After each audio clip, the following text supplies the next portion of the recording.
somebody else who you can play with during breaks at other times and stuff like that. Or at the end of the day, sometimes Zoe usually leaves at 4:30, or sometimes even 5 o'clock. So at the end of every day, it doesn't have to be club day. You can go and she's there, as long as you have somebody to play with. So hope to see you again next Thursday. Mike. How you doing, Bijan? See ya.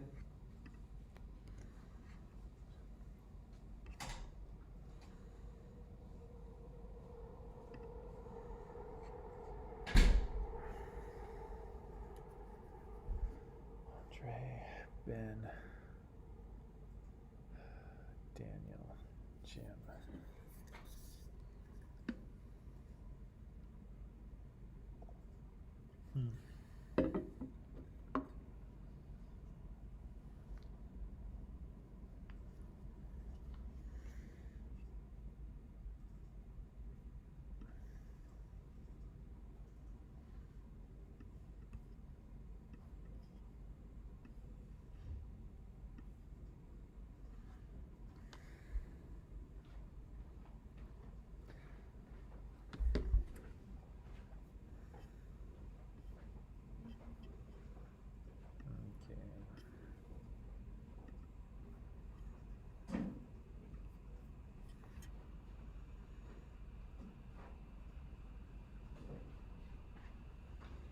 La, la, la. Hey, Sylvie.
Ben.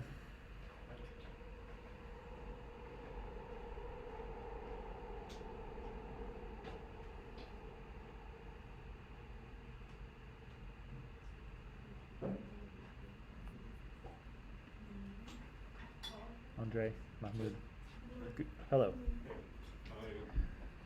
Very well, thank you.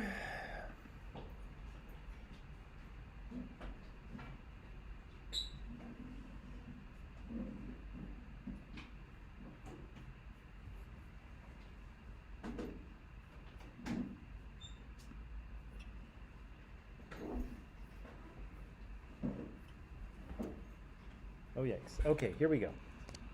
All right, good morning, everyone. Welcome to, okay, it is Tuesday. Welcome to Tuesday. Welcome to History 12. Let's see. So, Unati is here. Good morning to you. And Michelle's here. Good morning, Michelle. All right.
Stalingrad?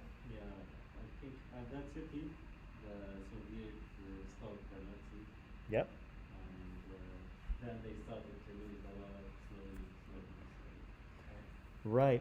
So did we read about that? The Nazis or the attack on the Battle of Stalingrad? Does that come up in that section? No, I didn't read it, but it's my. Oh, that's your knowledge. Yeah. Okay. Let me just go back and look and see if that's, or if somebody can tell me, then that'll save me some time. But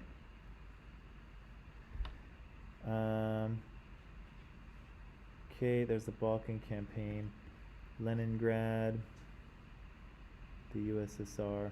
No, I think Stalingrad comes a little bit later. But you're right. It is a battle, but it's not part of this particular phase. So the Soviets do really well at first, but then there's some problems. What are the problems they start to encounter?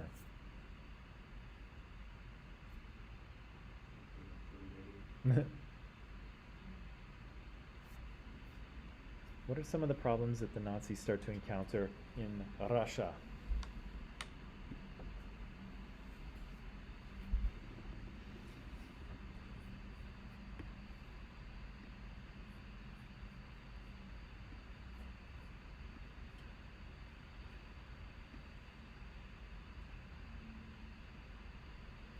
There's one, two, there's probably at least four.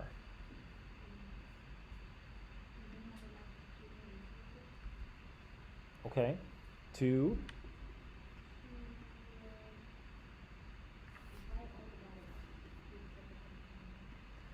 Sorry, say that again? Right. So one of the things that often gets overlooked in, battle and strategy is actually supplying the troops, right? It's not very exciting, right? It's more exciting to talk about pinchers movements and, flanks and all this, all these strategic things that you can do. But, in order for your army to fight, they need to be able to eat, right? They need food that needs to be cooked. They need a place to sleep. They need places to go to the bathroom.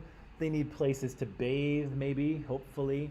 Right? You need things to supply your troops. You can't just win with, battle strategy. And again, that the logistics of supplying an army are boring, but essential, right? If your army doesn't have what they need to survive, they're gonna die, right? And so, yeah, the Nazis find that they don't have the resources in order to supply all of these armies that are attacking the Soviet Union at the same time. Because look at that section up there. That's a huge amount of land that they're pushing forward on, right? It's a big front, and yeah, that's a lot to supply, right?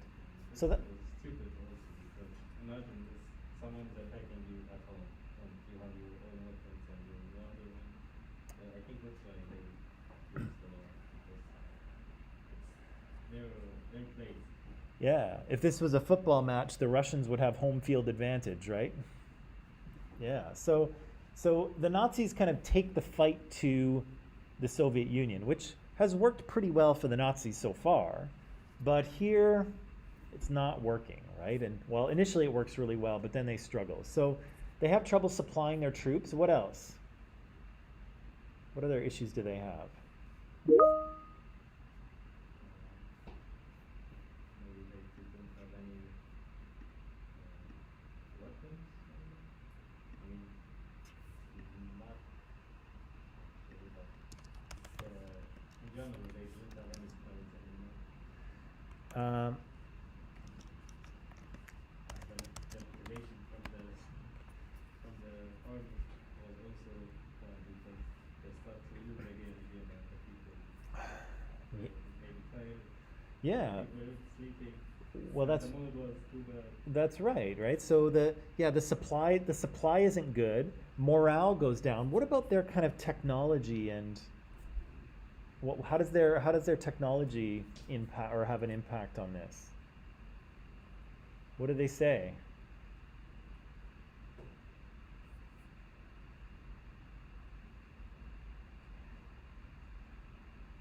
Because actually it has to do, the technology has to do with another issue they run into.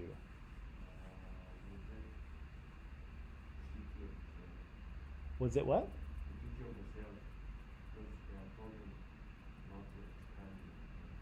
Oh. Yeah, well, it's a violation of the Treaty of Versailles, but I think he's well past caring about that. You're right, but I think that's old news. What about the... See a picture that the army struggling because of the winter. Yeah. Yeah, Maybe it's one of the reasons why. exactly, right? So let's whoops. Let's go to, whoops, nope, that's not right either.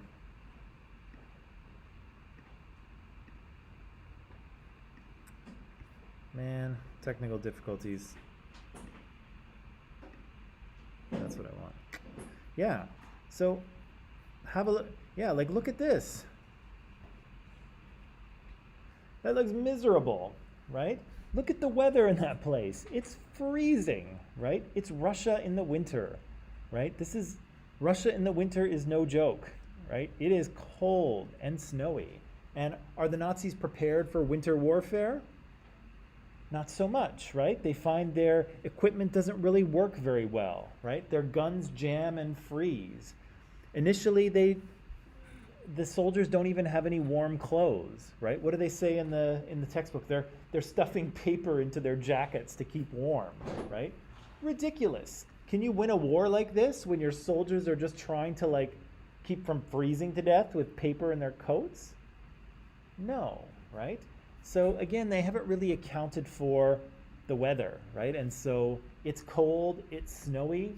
The Russians are used to it because they live with it. The Nazis are unprepared, right? And they're desperately trying to, not just defeat the Russians, but to keep from literally freezing to death, right? The Russian winter just like this struggle for home, they will die from all. Yeah, exactly. Exactly, right? And again, the Russians are used to it, right? The Russians have warm coats. This is normal for them, right? Let's see. Okay, anything else that they struggle with? Actually, there's at least a couple more things.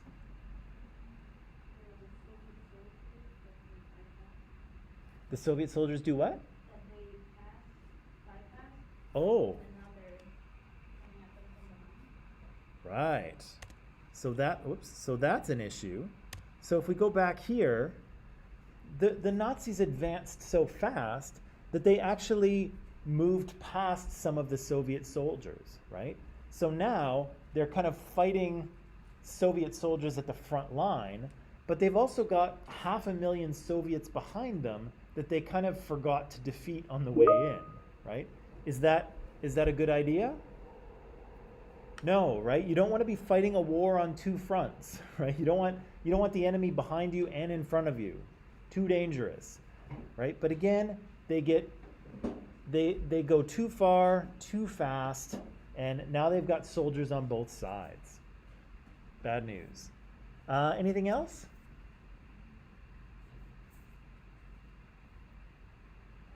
I think they mentioned some mud and things like that, so the weather kind of holds them back. Either it's too muddy or it's too cold. They're not prepared. Their weapons aren't working. They can't supply their troops. They don't have the human resources to do that. Is that pretty much it? How it could be possible that the weapons are not working because of the weather? How? Weapons don't work. Well, it depends, right? I think that, keep in mind this is 1930s technology, right? So, it's not, now we have guns that'll probably fire underwater, right? But at the time, yeah, things got muddy, things got frozen. If you got ice or snow stuck in the mechanism, might not work.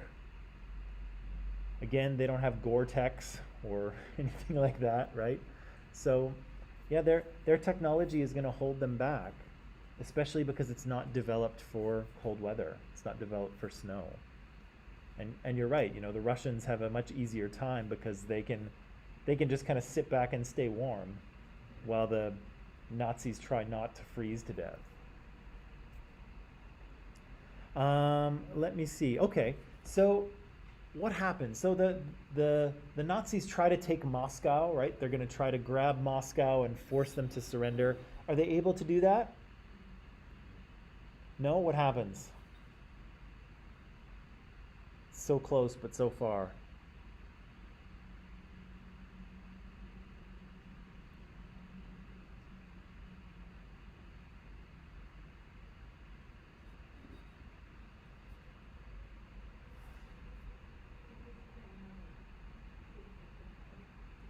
They what? Yeah. So the Nazis are trying to, you know, encircle Moscow and sort of cut it off from the outside, right? If you cut off the supplies into Moscow, basically everyone will starve, right? And so you can either go in and start shooting everybody until they surrender, or you can just keep products from coming in until people are starving and then they surrender that way, right? But the Nazis can't close the circle, right? They can't get all the way around Moscow. And so they can't cut off the supplies. They don't have the people to storm into Moscow. And so they get all the way there and then they just can't complete, right? Still pretty close, right? Even though they're not really prepared for what they're doing, and even though they kind of, it's not the best job of an invasion I've ever seen, but they come close, right? They come close to success. Let's see.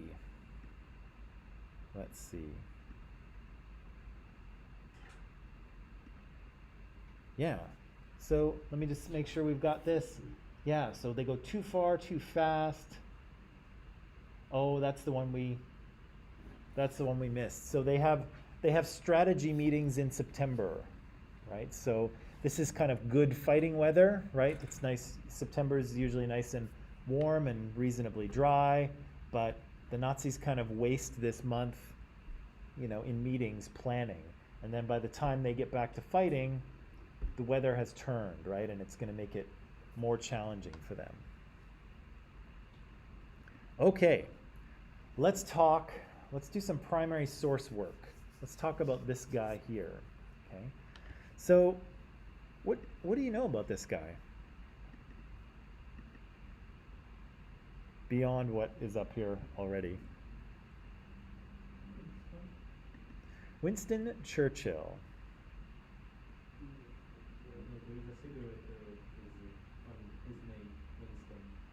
There's a singer? Oh, Winston's. I don't think it is. But I see what you mean.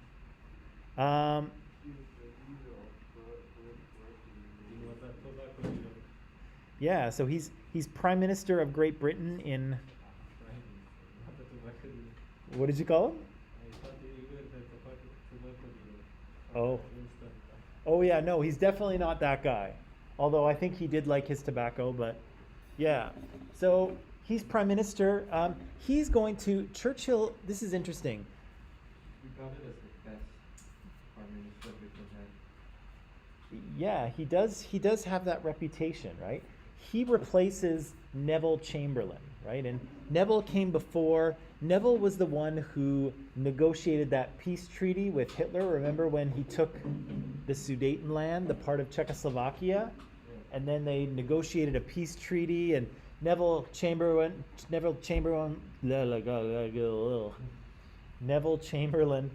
was like, oh, we've met with Mr. Hitler, and we've come to an agreement, and it's peace in our time, right? And he was patting himself on the back for, solving this crisis. Yeah, he thought it was a big win for him, right? What a dope. So people, I think, after that kind of saw Chamberlain as kind of weak, as kind of a bit of a wet noodle, if you will. And so when things started to go downhill for Britain, when all of Europe was basically under Nazi control, they don't want the soft guy, right? They want the tough guy. And that's who Winston Churchill was, right? He was the tough guy. He was the one who was kind of pushing, he was in the government before, pushing for people to stand up to Hitler. And of course, the government of the time didn't really want to do it. And then finally, it became pretty much essential to stand up to Hitler. And so this is the guy that they choose, right? And so, yeah, he's the tough guy. He's very, again, like Ben said, he's probably one of Britain's best prime ministers, or he's highly regarded anyway. And he's very, oops. There's my, he was knighted? Yeah, that's his, yeah, he's Sir Winston Churchill. And then, oh boy. I do not know what all those letters mean. But they are all honorary titles, right? So he's been given a lot of honorary titles by the British Crown. He's also very quotable. There's lots of quotes out there that he is said to have said. History will be kind to me, for I intend to write it. Right. So here's what I'd like to do. I would like to look at a primary source. Okay. So a source. What's a primary source again? It's firsthand. What else? Could be biased. Could be biased. In what ways could it be biased? To the writer, writers who show it. Could be biased based on his opinion. Right. Okay. It could. Yeah. It could be biased based on their opinion. How else could it be biased? Its purpose. Okay. What do you mean? Not propaganda. Give me a little bit more than that. So its purpose, it could be propaganda. And what's propaganda's purpose? To persuade the public to think about something a certain way, or to feel a certain way about something. So there could be elements of propaganda, right? But propaganda always has an audience, right? And so primary sources have an audience as well. And it's important for us to think about not only what is being said, but who is it being said to, right? That will change what gets said, right? Winston Churchill may not say the exact same thing to the nation as he might say to his wife over dinner, right? Those are two different audiences. He'll say two different things, right? Maybe. Or maybe he'd say the exact same thing. Sorry, I'm just looking for something here. There we go. So what I'd like to do is, as a kind of an exercise in primary sources, I'd like to look at this speech and think about what it says, okay? And try to analyze it. Now, I just put a link to this speech into Microsoft Teams. I thought I had a document with it, but I don't know if I deleted it, but it's not where I expected it to be. So there's a link in Microsoft Teams that will take you to a transcript of this speech, okay? And so I just want you to read the speech and then answer these three questions, okay? The first question is mostly obvious. We know who created the source. It was Winston Churchill, right? He gave this speech. But I want to know why, right? Why is he saying what he's saying? Again, I want you to think about the audience for this speech. Who is being spoken to, okay? And then, finally, what is Winston Churchill trying to say? What's he trying to say, and what's he trying to make people feel? Okay? Easy peasy? Okay, I'll let you read it again. The the link is in Microsoft Teams because I don't know where the document is. I'll give you 6 or 7 minutes here, maybe 6 minutes. It's a short speech, and then we'll talk about what we see, okay? Or what we think.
Bless you.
Okay, good people. I'm sure you've read the speech because it's a short one.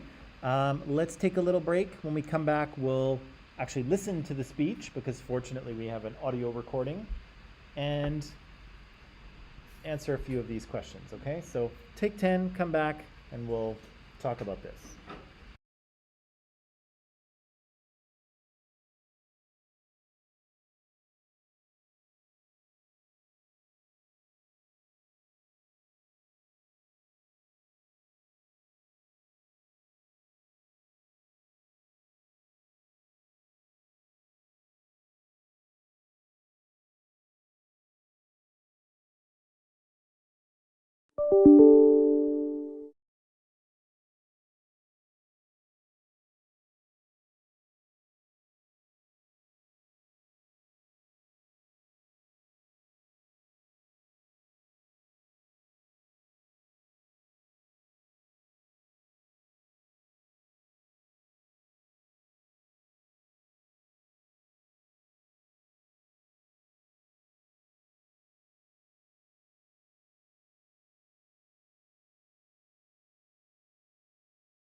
All right, so here we have, again, a primary source, a little speech by Winston Churchill, right? Prime Minister of Great Britain, and of course a very important figure in the course of World War II. Before we talk about these, let's actually listen to the speech, okay? Because again, we're in a period of history where we have some video and we have some audio as well. So for online people, I put a link to a YouTube video in the Teams section of the chat, so you can watch it as well. We'll watch it here in class, and then we'll listen to it, and then we'll come back and talk about these questions. Okay, so in Microsoft Teams, online people, you'll see a link to the video. Okay.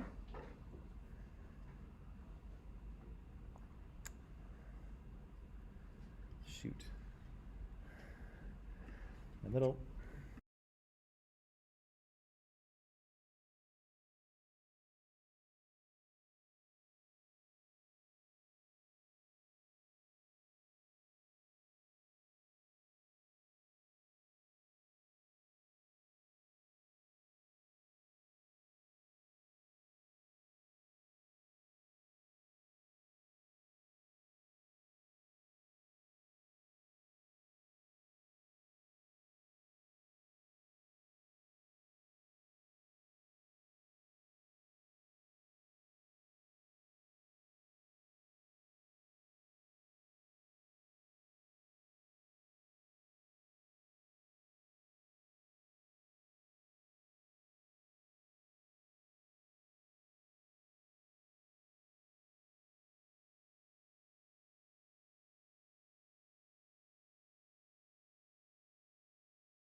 Okay, thank you, Winston. Let's talk about this. So, obviously, we know who created this source. That's an easy one. But why was this source? Why was this source created? Why is he talking? Uplifting the people? Yeah, well, that's probably a little more of question 3, but I just mean like in a very basic sense. What's he doing? So it's Winston Churchill giving a speech. Where is he giving that speech?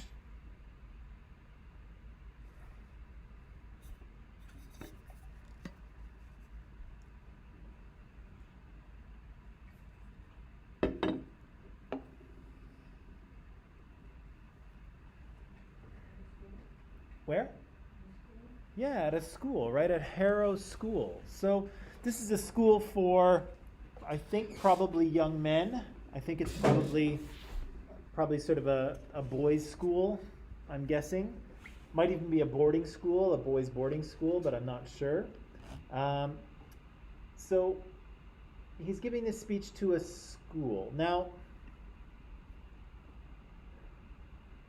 so he's created this speech for an audience, right? An audience of these young boys at school. But who else might be listening to this speech, do you think? And Mark, this might be related to your comment. Who else is the audience for this? Soldiers, yeah. Who else? The people of Britain, right? So there's almost like layers of audiences here, right? So here's Winston Churchill standing up there with the microphone in front of him, talking to all these, bright young children in front of him. Probably not children, probably, middle schoolers, right? But then you can imagine this is probably getting broadcast to the nation as well, right? So all of Britain will hear Winston Churchill's words. Do you think that's going to influence what he says? Yeah, of course, right? Mark, what were you saying what was your comment before? Yeah, he's trying to uplift the people. How's he doing that? Like where do you see evidence in the speech of him trying to uplift the people? He's like giving courage to he's encouraging people with like some motive words like never give up, never everything like that. Okay, so there's a pretty strong message there's a couple of pretty strong messages in this speech. That is definitely one of them, right? Never give up, never give in, never, never, never, right? And so, okay, that's one message. What else is he trying to communicate to the people, or to the students, or to both? What's that? That Britain gets the job done. They can't predict it at first, but once they know, it's gonna get done. Yeah, he's kind of speaking to like there's a little bit of pride in the nation or in the culture, right? He's talking about us British people. Sometimes we don't move fast. We don't jump into things, but once we decide that a job needs to be done, we get it done, right? No matter how long it takes. And so I'm not really sure if British culture is like that or not, but it does suit his purpose to say that, right? And so he's uplifting the people, like Mark said, and he's giving them some advice, the never never thing, but he's also trying to appeal to their sense of pride, right? That, we the British are something special, right? And we are capable of doing this, right? We can do this. What else is he trying to communicate to them?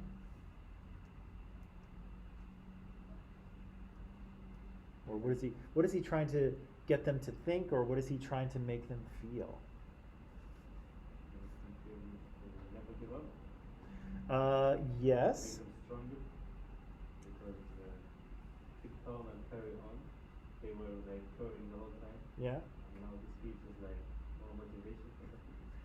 Do you think there's a couple layers here? Like, the sort of, what does he say? I'm gonna read it here. So yeah, never give in, never give in, never, never. In nothing, great or small, large or petty, never yield to force, never yield to the apparently overwhelming might of the enemy. Do you think that that message might sort of play differently to the two audiences? Like, I know it makes sense in terms of the war, but how might these young people interpret it? I think it's like the same as the Nazis. Like want to make people grow thinking fearlessly. So maybe they can also bring that. Oh, maybe. Maybe he's trying to inspire later recruits, right? That, you know, if this thing goes for a long time, we may have to call on you and, you know, we want you to fight this way. That's interesting. I didn't think of that, Andre, but I think that's an interesting read. How else do you think these sort of younger people might interpret that message? School? How so? What? Don't give up school. Okay, so this is the classic stay in school message, right? Maybe.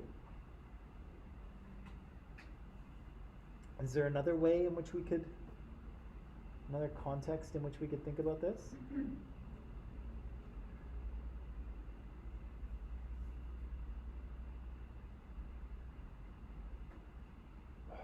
Would you say that Hitler is a bully? Yes.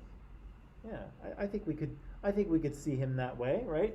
Uses his power to push other people around, and by push other people around, I mean invade and kill them all.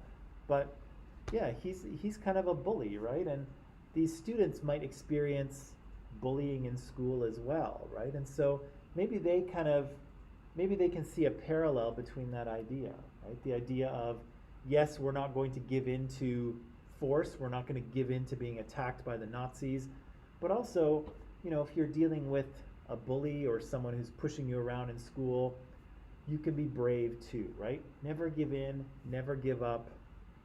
You can persevere, right? You can conquer, right? So it's interesting. I think this message has kind of two layers, right? There's one layer for the students, and then there's another layer for the nation, for the people, right? What else is he saying here? What else is he trying to communicate?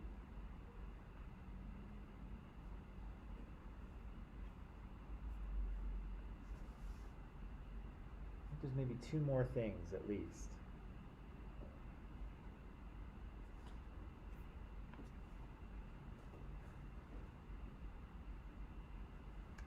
I think.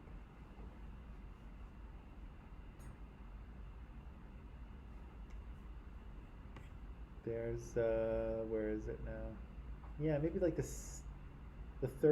second paragraph under the body of speech.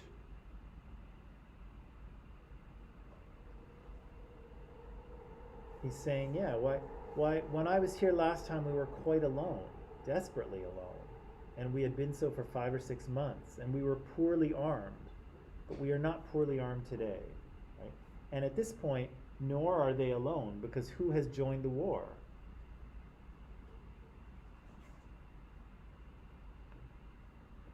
In 1941, the United States has joined the war effort, right? So they're not, and I think they may have entered into, I'm not sure if they've entered an alliance with Soviet Union yet or not, I've forgotten. Anyway, Britain is not alone, right? There was this time when they were alone and they weren't armed, and now, not anymore, right? Things are better than they were. What is he talking about here when, where is it? Ah, same paragraph. He says, we had the unmeasured menace of the enemy and their air attacks still beating upon us, and yourselves had experience of this attack. What's he talking about? Yeah, but specifically, what were we talking about earlier this morning? The Battle of... Yeah, he's talking about the Battle of Britain, right? He's talking about the Blitz. Months ago, you had the unmeasured menace of the enemy beating down upon us, right? We were getting bombed all over the place, right? We were alone, we were poorly armed, but now we're not, right? We're not alone, we are better armed, we have come through this, yeah, and we've survived, right? There's a feeling of we have made it through this desperate time, right? What else? There might be one more thing worth thinking about or pointing out. Maybe there's more if I haven't thought of them, but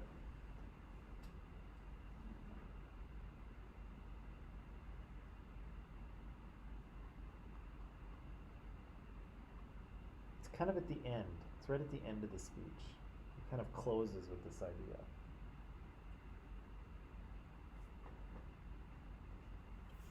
What's he talking about there at the end?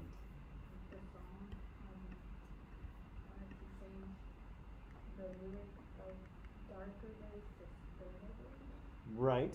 And what does stern mean?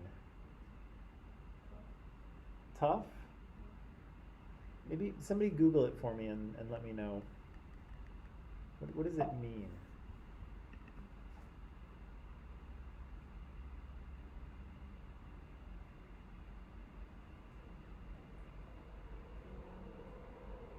Of a person or their manner, serious and unrelenting, especially in assertion of authority and exercise of discipline.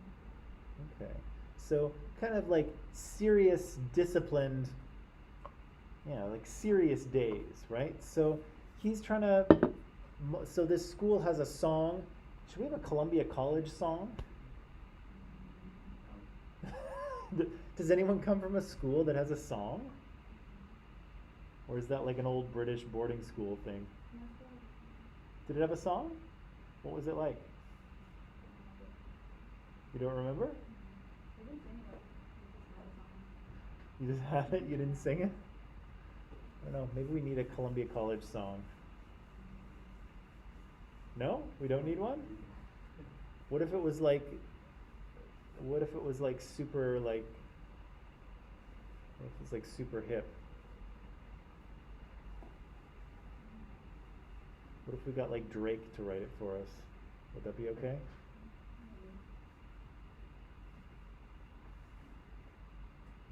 No, I'm not going to do it. Okay. Okay, so he's saying that he wants to change the school song to not to say dark, these aren't dark days, but they're stern days. And then he says, these are the greatest days that our country has ever lived. And we must thank God that we have been allowed, each of us, to play a part in making these days memorable.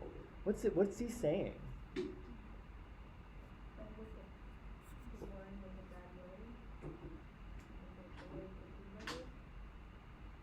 Yeah, right?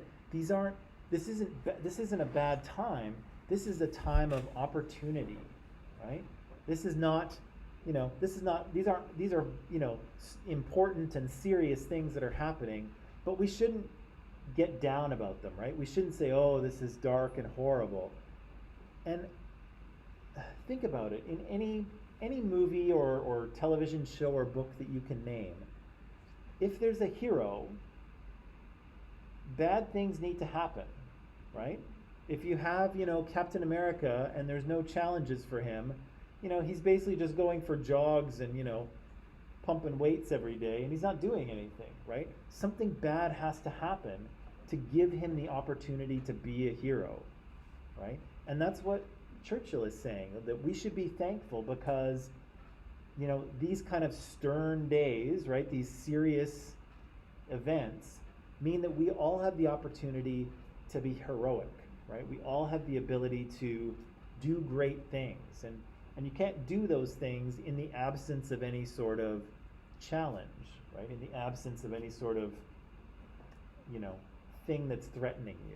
And so, yeah, he's not only saying that, we're not alone, we're better armed, we've come through the Battle of Britain, we've come through the Blitz, and we're not backing down, right? We will not relent until we have won, right? And these days are days in which we can all step up and be heroic in our own way, right? Each according to our station, we can do this, right? So, as Mark says, I think that's pretty uplifting, is it not? Even though his manner of speaking is kind of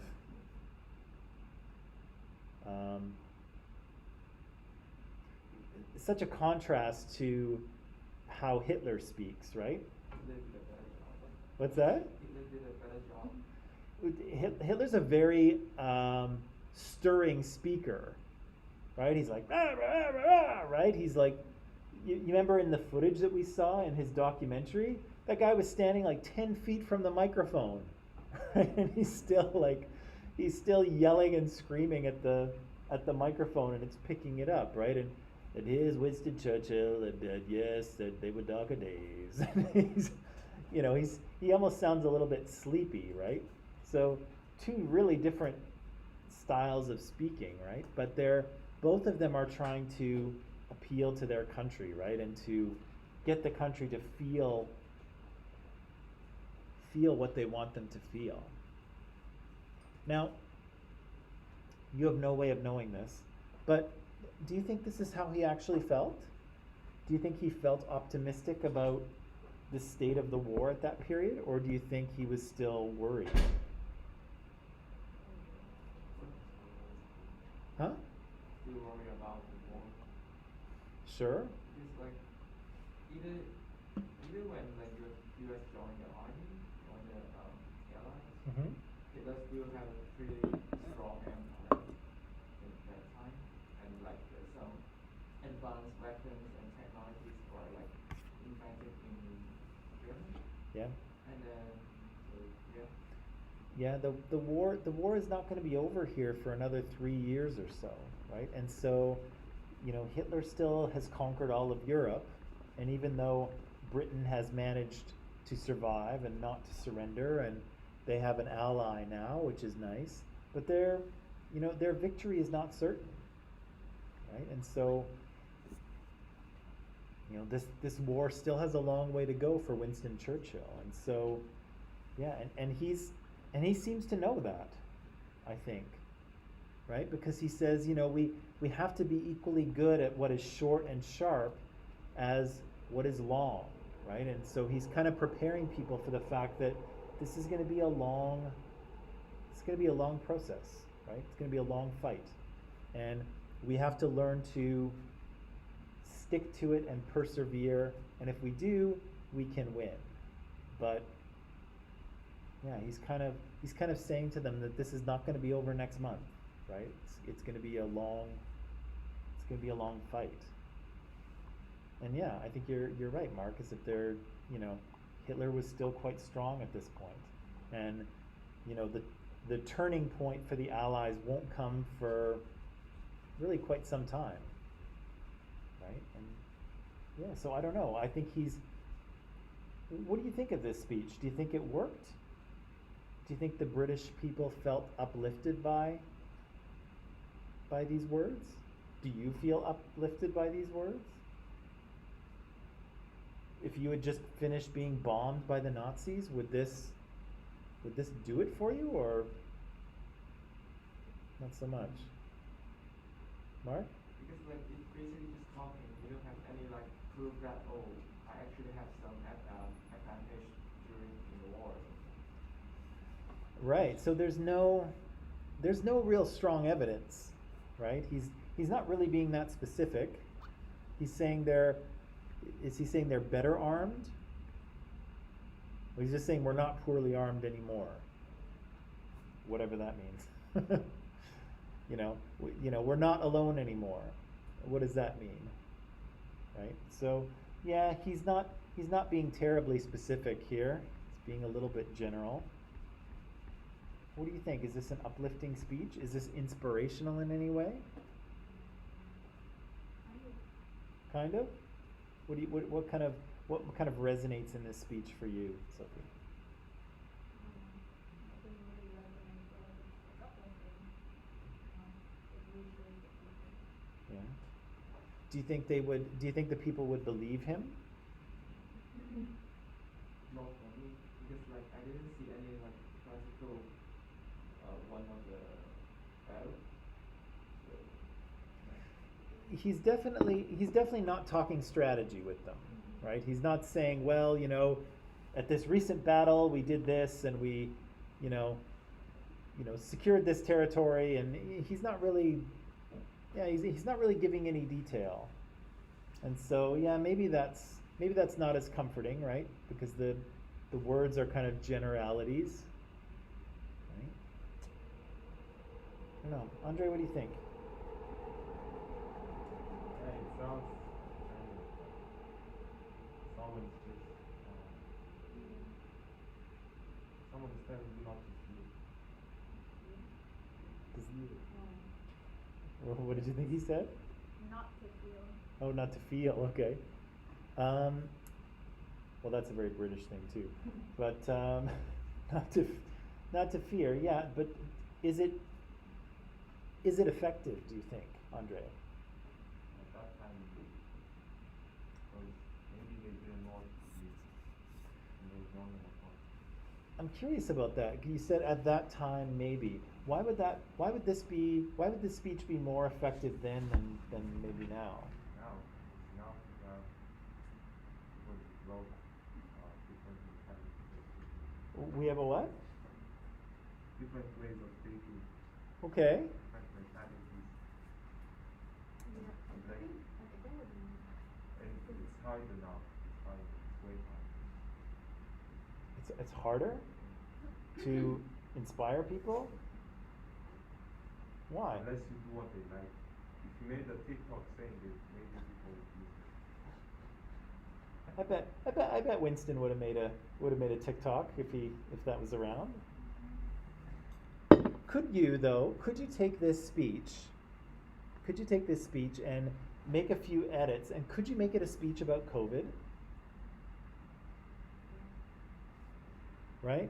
10 months. It's been a little more than that, but 10 months have passed since these catastrophic events began. At the beginning, we were very poorly armed, right? We didn't really know what this disease was. We hadn't sequenced it. We had no treatments or vaccines. But now we're not really alone anymore, are we? Right? We know what this organism is. We know how to track it. We know how to treat it. We know we have multiple vaccines, right? We were alone before, but we're not so alone anymore, right? And again, we have to be equally good at what is short and sharp as what is long and tough, right? So lots of our countries went through lockdowns at the beginning, but this has been kind of a long haul, has it not? Yeah, and I think many of us probably thought this would be over a lot earlier than it has been, right? And it's been difficult, right? And probably in a lot of ways that we didn't expect it was going to be. But if we persevere, which we have, we can do this, right? I think we're close to maybe the end, at least in Canada, of a pandemic situation, right? And different is the mood today. Do you think the mood is changing? Do you think people are more optimistic about where we are in this pandemic than they were maybe 8 months ago? Absolutely, right? And so, I don't know, it's not perfect, but I think with a few little edits, I think you could make this speech work for what we're going through now, right? This idea that, months ago we didn't really know what we were getting into. We didn't have any tools to fight this thing, right? But now we do, right? And if we stick with it, if we get vaccinated, if we keep wearing our masks, if we feel sick, if we stay home, if we do all those things, then we can win, right? But it's a long process, right? So, I don't know, what do you think? Maybe I know, Andre, maybe you're saying like the format is different, right? He got up there in front of the microphone and gave a speech, and nowadays, we do a TikTok or, you know, an Instagram story or something. Does anyone use those Twitter stories? What are they called? What? Fleets? Yeah. Does anyone use those? No, I haven't seen many of them. Most of them are Instagram stories. I think are more popular. But the media is different. The way in which you connect to the public is different. But I don't know. I think the message is. I think. Like the message, the problem is not how you present the message or like all that TikTok thing that you talked about. Okay. That was not my point. Okay. My point was the way people understand it. Okay. It's way different the people of now and the people back then. Okay. And I think the people, like the people back then, they were also broken because it was a war. They didn't know who to listen to. Then it just comes up, says that they think like they felt better. But now it's because everyone was in war. Only a few people would listen to them. As the same way to say that the same thing happening right now. Only a few people. I think it's because like the way people think way different. Yeah, because you see, now you teach like in your classes, primary source, blah, blah, blah, where people know like to question their sources now. Rather than, they would just listen, someone's telling them like, oh, this is what's going on, that's how you make it feel. They're like, oh, reassurance, we're good now. You think people would have been less critical or less questioning Yeah. in the past? Yeah. I think you're very right, actually. There were certainly far fewer sources of information than there are now, right? You could listen to Churchill and you could probably read the newspaper, but that's kind of it, right? How do we know who to listen to nowadays? Or do we just like ignore it all because it's all like this stew of contradictory information and fake news and Now you listen to who you want yourself. you listen to who you want to? But like you can't tell me the kid that was talking, he's also talking. No one was talking. He's the only one that doesn't listen. Oh, like right now? Yeah. Yeah, well, I don't know. You just follow who you want. Yeah, but isn't that dangerous? It is. To just Maybe listen people are less listen to afraid who you. now, too. What's that? People are like less afraid to, you know. They think they've seen everything. Like, Ah. Well, they've certainly seen a lot more than people at that time had seen, right? Like, you can see the whole world on this phone, right? We have access to far more information and video and images than anyone did in 1941, right? So, yeah, we've seen a lot more. We know a lot more. But I don't know how. Is that dangerous? Is that a problem that we've kind of like? Would you say that we've kind of lost a sense of who to believe or who to trust, or is it just that you can't trust anybody? I think it's kind of like you need to build yourself with critical thinking. You can't just trust only like one source. You need to compare and contrast them. Yeah, but that's increasingly difficult to do, though, is it not? Yeah, like I like to scroll through my Twitter and my Instagram in the morning, but those things have algorithms, right? And they're showing me more of the things that I click on. So again, it's narrowing my focus. I actually have to go out of my way to read something different, right? It's getting harder to, you know, it's getting easier to listen to the things that you want to listen to and harder to find anything else, right? Ben, what do you think? I know you just woke up, but what were you thinking about? we're talking about the media landscape today and how can we know who to believe, or should we just, or is it just not worth paying attention anymore? reputable sources, I guess. Yeah. But then again, I still read like news from a few different places just to figure out what's the constant one Yeah. and what's not. So if you guys are interested in news, like where do you get your news? Yahoo, Facebook, Yahoo, Facebook, CNN, CNN? Oh, CNN, okay.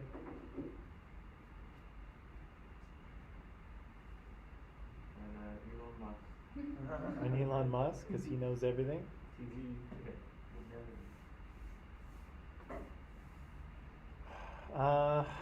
Yeah. It's certainly a way different media landscape than it was in 1941, right? And I'm sure that the people in 1941 couldn't have even imagined the problems that we now have in terms of trying to figure out what's real, right? And what's true. Do you think anything in this speech is misleading? Like, Andre, you were kind of saying, like, or I think you were kind of alluding to the fact that, you know, there's lots of false information out there and difficult to know who to believe sometimes, but do you think Winston Churchill might have been trying to mislead the people in this speech? Or do you think he's on target? Yeah? Because it's interesting, right? Because now we can look back and we know so much about what happened. We can kind of fact check his speech, right? We can see if he's being, if we think he was being honest about the situation. And you think he is? Yeah? I think so too. I mean, again, like Mark says, he's not being terribly specific, so there's not there's not a lot to fact check here. It's true they were better armed and they had more allies than they did earlier. That is true. I don't know. That's interesting.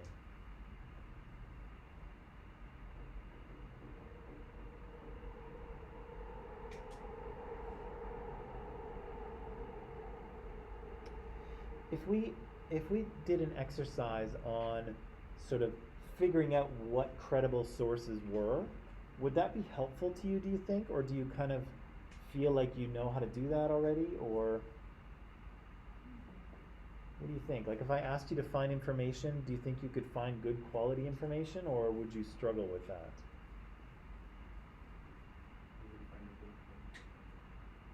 You know how to do it? Okay. So how do you do it? You just find it? I mean, not only, but you have like, you have to know what to search, not from any sources. Just to know, or do it in the right way. Okay, in the right way. But that's what I'm asking. What's the right way? Google. Google? Yeah, but Google will find you anything.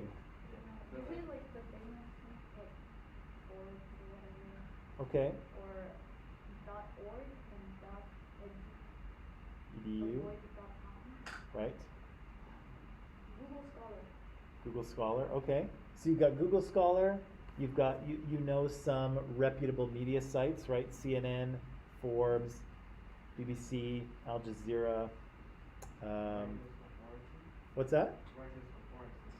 Oh, the Writers Authority. Okay, so figuring out who wrote the thing. Library. What's that? The library. Yeah, the what do you mean?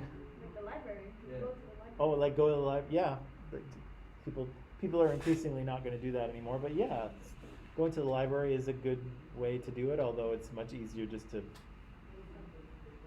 Google search things. Okay, that's very interesting. Okay, so that's all the time we have. I'll end it here. Tomorrow we'll talk a little bit about the Holocaust and genocide, and then we will continue on.